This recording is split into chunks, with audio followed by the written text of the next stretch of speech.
Baik, para pecinta Al-Iman yang dimuliakan oleh Allah Subhanahu wa taala. Bagaimana kalau ada orang tua ya atau seorang bapak atau seorang ibu, misalnya seorang bapak ngomong kepada anaknya. Jadi bapak ini seorang ayah, dia punya beberapa anak. Misalnya katakanlah dia punya 3 anak, ya.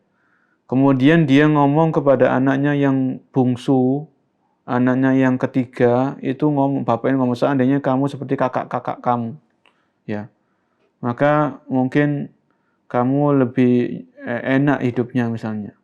Ya, ini tentunya seolah-olah kalau kita lihat sekilas ya, wallahu alam, dari maksud si bapak ini ngomong seperti itu apa, ya. Jadi kalau si bapak ini itu ngomong seperti itu, seandainya kamu seperti kakak kamu, ya, itu dia meratapi takdir, ya. Ini kan Allah sudah menakdirkan anaknya si bapak ini beda-beda.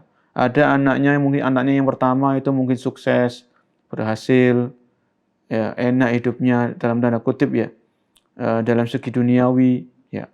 Kakaknya yang kedua, anak yang kedua sama, dan anak yang ketiga ini kok beda, ya. Kan ini semuanya kan terjadi atas takdir Allah Subhanahu wa taala. Seorang bapak, seorang ayah itu cuma bisa mendidik, menyekolahkan, masukkan anak ke pondok, membiayai, mendoakan, ya.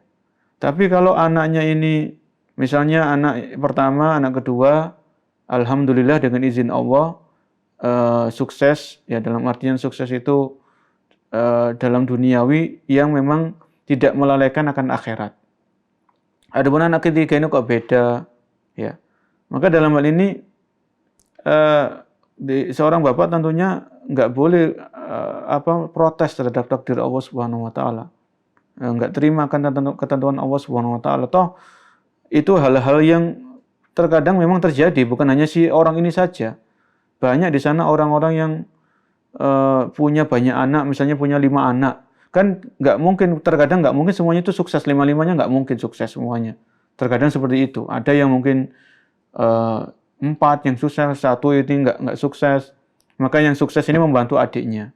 Ya. Ini yang pertama. Jadi kalau si bapak ini ketika mengucapkan hal itu dia tidak menerima akan ketentuan Allah, takdir Allah Subhanahu wa taala, setelah si bapak ini berusaha mendidik anaknya, ya, maka ini tidak layak, ya, tidak diperbolehkan, ya. Kemudian di sisi yang lain, ketika seorang bapak itu membanding-bandingkan anaknya, misalnya anak bungsu dibandingkan dengan kakaknya, ini kan memang di satu sisi menyakitkan hati, ya. Alangkah baiknya kalau seorang bapak ini menasehati, ya, coba kamu belajar seperti kakakmu, ya. Coba kamu tiru kakakmu gitu loh. Ya, coba kamu ambil yang baik-baik dari kakakmu itu gimana? Itu kan tinggal merubah kata saja, merubah pilihan kalimat, ya, supaya anak ini mendapatkan nasihat yang enak dari bapaknya, dari ayahnya dan sebagainya, ya. Jadi memang orang itu nggak senang dibanding-bandingkan, ya. Seorang anak dibandingkan dengan kakaknya, apalagi seseorang itu membandingkan anaknya sendiri dengan anak orang lain, wah ini malah parah, ya. Jangan kita membanding-bandingkan anak kita dengan anak orang lain, yang memang beda-beda, ya.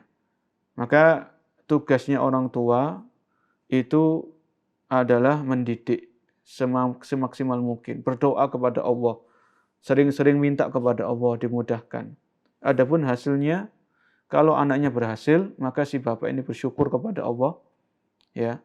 Kalau anaknya mungkin ada yang nggak berhasil, ada yang tidak nurut, ya, sabar, ridho, kemudian sambil memperbaiki diri dan husnudzon kepada Allah Subhanahu wa taala. Wallahu a'lam bishawab. Dukung channel kami dengan like, subscribe, dan aktifkan notifikasi agar kamu tidak ketinggalan video-video menarik lainnya.